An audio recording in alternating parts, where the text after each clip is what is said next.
This is QUIGG and CASSIUS Rifle TV in association with Macklin's Gym. We're at the press conference for CROLLA versus BARROSO, May 7th, Manchester Arena, Danger Zone. With me I've got Joe Gallagher. How are you, Joe? Yeah, Sam, QUIGG and yourself. Yeah? It's been a tough couple of weeks for you?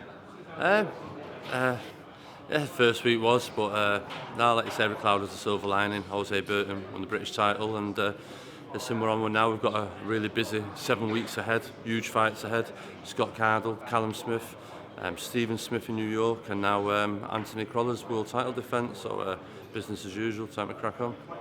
Let's start with May the 7th. A lot of people suggesting that Anthony would avoid Ismael Barroso, whether that's down to what he done to Kevin Mitchell or just, whatever reasons, but there was never any sort of danger, shall we say, of Anthony vacating his belt. Nah, none whatsoever. Listen, Anthony's worked so hard, he's had so many setbacks in his career, and to achieve his dreams at last November, winning the world title, and the WBA have been very good in, obviously, first place, giving Anthony the chance for a second bite at the cherry in the rematch, and we weren't going to let go of the belt, and it was mandated, and as Eddie says, a resolution there that Anthony CROLLA would have to defend his belt against the winner of Barroso and Derry. Obviously, Derry then pulled out of that and it became Barroso and Kevin, so Anthony had to fight. Barroso would have to beat Kevin Mitchell, so it's the fight and the only fight that we were going to fight. In an ideal world, though, I would have probably picked a mandatory with someone like Ismael Barroso, Joe. Yeah, listen, but when you're world champion, come one, come all, and that's the way, and you have to do. But listen, it's a tough mandatory. Get through this, and we'll have a bit of grace then, won't we? So, and then we'll see what's out there. And like I say, that lightweight division now at the moment, everyone's itching. That's a good thing. Everyone's itching and willing to fight each other. Whereas some divisions they're not doing. At least in this division, they are willing to do that. After the weekend fight between Terry Flanagan and Matthews, even pre that fight, Frank Warren was very vocal about sort of making the winner of that fight, which was Terry Flanagan against Anthony CROLLA, openly stated a £500,000 offer. What's your thoughts on that, Joe? Just Frank playing the game like Frank always plays the game, doesn't he? So, listen, there's an offer there on the table, but Anthony CROLLA is enough on that for this fight against Barroso, so why give a world title belt up to go and fight Terry Flanagan for that money when he's got a world title and he's getting similar money for this fight? So it don't make sense, and it just logistically it wasn't wise. And the thing is Terry will soon have his mandatory on him, whether it's Cepedo or Felix Fajardo. So that fight, and I've said even at the end of last year when people talk about that fight won't happen logistically wise for possibly another year until they're both out of that mandatory status a little bit. So Anthony can't fight at the moment because he's got this mandatory. Terry Flanagan's just had a fight. He'll have his mandatory put on him in the summertime by some way or another. So the logistics of it just ain't finger. But like I say, it's a fight. I feel sorry for Anthony because, as you said at the beginning of this interview, if he would have ducked Barroso, Anthony would have been called a shitbag. But he's fighting Barroso's mandatory. Now if he ducks Terry, people are saying, oh, his shitbag won't fight Terry Flanagan. What do you do? He's world champion, he's fighting his mandatory. And we're more than willing to fight Terry Flanagan once the right situation arises that both of them can fight each other. But at the moment, that can't happen. Hypothetically, what's the more difficult fight out of Barroso and Flanagan? Barroso, southpaw, and a bigger puncher than Terry Flanagan. So Ismael Barroso is and anyone that says any different, I wouldn't be able to agree with them on that one. You've seen what Barroso did to Kevin Mitchell, 19 wins, 18 by knockout, and Barroso's a very tough fight, and and I know KUGAN, he's a very avoided fighter. If Anthony is to hopefully successfully come through May 7th, can you see a potential fight with Flanagan? I mean, there are obviously the different promotional stable issues and all that to be sort of ironed out, but can you see a potential fight happening? Listen, there's always a will, there's always a way. There's fights there that said it wouldn't happen. Quigg Frampton wouldn't happen, it happened. There's fights there, that will happen, but we've got to do. Terry Flanagan's just gone and took care of his business now. We've got to go away now and take care of our business and make sure Anthony comes out as a world champion, and down the road, let's see what happens. Moving on to Scott Quigg now, obviously had a successful jaw operation. How is that healing? Yeah, I know it's early days, but yeah, Scott's all right. He's in a good place, and I was a bit annoyed really with some of the people asking, oh, if Scott Quigg lost, how he would be mentally, and that was coming from like Adam Smith from Sky and stuff like that type of questions. That I was out for dinner with Scott Quigg last night. Scott's good as gold. His jaw's there, he's already itching, been in the gym a couple of times, done a few sessions, shadow boxing and a few pads, and he's gone away on holiday now for a couple of weeks, and he's already looking at fighting in September. He can't wait to get back in there and win a world title. After the fight, a few people questioning the tactics regarding the Scott Quigg and Carl Frampton fight. Pause. The people questioning the tactics, did they compliment the tactics when the lads are winning? No, they don't. Twitter world and the blowjob world in there, they're never out on Twitter when Callum Smith dispatched a rocket, all right, Anthony CROLLA beat Perez, Quigg blew away Kiko Martinez, but it's amazing how many people had an opinion the night we got it wrong. But listen, the kid had a broken jaw. I even seen someone say, what a trainer Gallagher's letting him fight for 8 rounds of a broken jaw. No, you're damned if you do and you're damned if you won't. But we assessed the situation two rounds after that. It was them 2 rounds that cost us the fight because we had to regroup. I thought Sky would have noticed Mick Williams with the ice pack and Scott's jaw, would have got back to Frampton's corner and they would have targeted it, but they never did. So it was a case of, right, we have to go for it now, do you understand? So anyway, that's done now and move on. But as far as that, it's like, great, but if Anthony Castle against Barroso and Callum Smith beats Mohammed, then all yous that giving me the stick for getting it wrong will come out and give the stick for getting it right. So you can't have it both ways. But listen, everyone has Carl Frampton, opinions like arseholes, everyone has them. But looking back on the fight and assessing the fight... I've not watched the fight back. You haven't watched it back? I've not watched the fight back yet. Do you have any plans to watch it back? Not unless there's a rematch, no. I knew how I felt when I got in the ring that night. I thought it was close.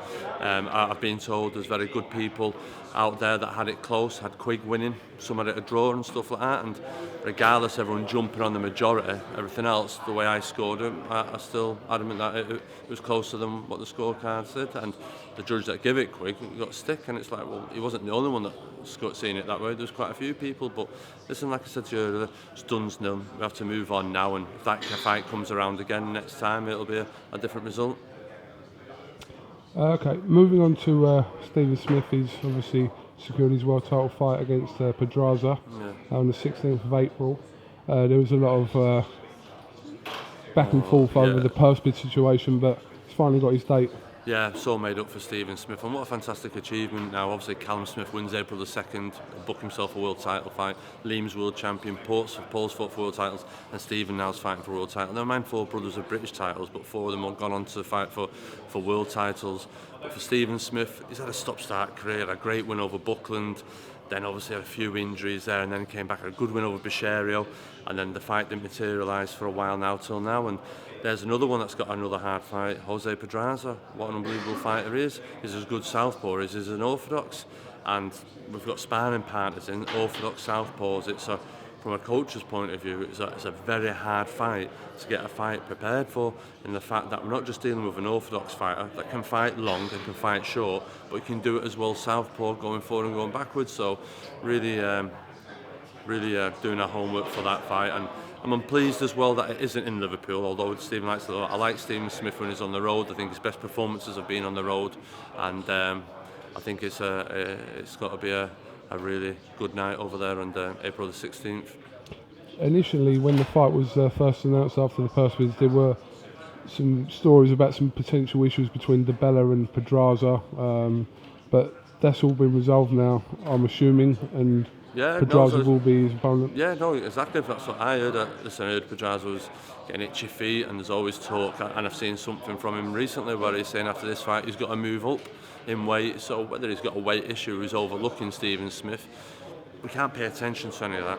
We've got to knuckle down and do what Stephen Smith does. He's a talented amateur, he's a talented professional boxer, and it's about time. This performance, I think, it's got to remind everyone what a talented fighter Stephen Smith really is when he becomes world champion. We also await news of Liam Smith as next defence of his WBO title. Everyone's expecting a huge fight for Liam in the summer. Any news on that, Joe? No, nothing whatsoever. I keep reading the odd article that is in the frame for the Miguel Cotto fight. Then every day you wake up, it's Cotto Kirkland or Cotto Marquez.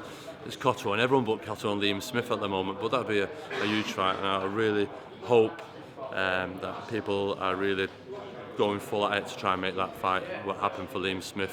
Liam, obviously, he's fought in December, and we're now March. The show's been called for April, May.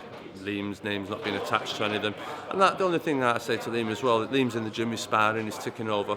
But people like you, Miguel Cotto, who's an A-side fighter, he isn't got to give you 12 weeks notice. He's not going to give you 10 weeks notice. The most will be give you 8 weeks and announce the fight, because Miguel Cotto will sell whoever the opponent is. Does that make sense? Yeah. They don't need 12 weeks to sell a fight with Miguel Cotto, whether it's in the garden. So I've said to Liam, you stay in the gym, you be sparring, because they're not got to give you 12 weeks notice. Or more shall we say, 7 weeks out, right, we pick Liam Smith, and you're going to get caught thinking, oops.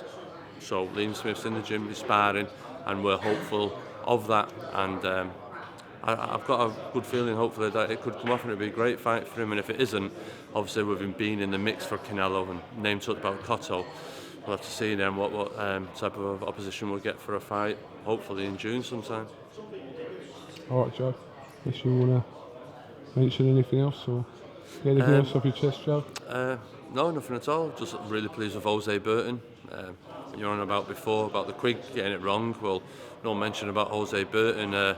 Every cloud has a silver lining, winning the British title that night. A kid from aged 11, 32 kilos as a schoolboy, coming British light heavyweight champion in the Manchester Arena that night, and very emotional night for him, his family, and for myself as well. And no, it was a great night, and it's great that he's making his first defence here at the Manchester Arena on the CROLLA bill, and that's the good thing. It's always been the Quigg CROLLA show for a couple of years building up, and you've seen last time Quigg on his own, last year CROLLA stood the event on his own, and here again now, and the likes of the young kids coming through, your Jose Burtons, your Marcus Morrisons, they're beginning to ride the wave of that, because from 2 shows a year it's becoming 4 shows, 6 shows, so the young kids in Manchester, and it's bringing on the next generation of fighters, and in amateur clubs as well, because I think wherever the fighting is happening in the big arenas like in Liverpool, you see all the amateur clubs having those huge success. Now in Manchester, CROLLA, Quigg and other kids coming through, the amateur clubs are buzzing again because it's happening right on the doorstep. The Manchester Arena is alive again with boxing, with their own fighters, not with your Carl Froch or your David Hay, but with your own grown products, and that's what each city needs. Okay. No problem.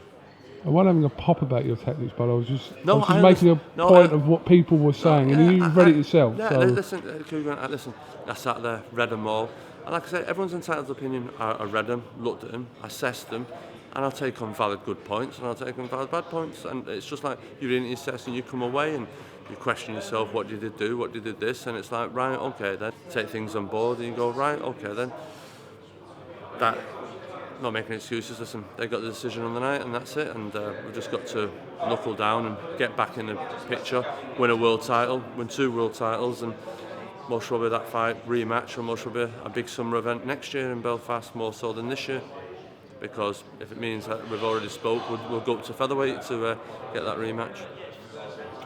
Okay. Joe, thanks for talking to IFL TV. Yeah, best of luck in the rest of the camp with Anthony CROLLA and the rest of the boys. And busy time, KUGAN. Are you coming to New York? Or possibly, James? Possibly. Yeah, okay Yeah. then, mate. Is it you or James? Because you'll be doing the London show, Leeds show with it. There's a lead show and a thingy show, so we'll speak to the Bank of Herne and see what he comes back with. Okay then, mate. All right, Joe. Sound good to see you, mate. Thanks for talking to us. Cheers, thanks, mate.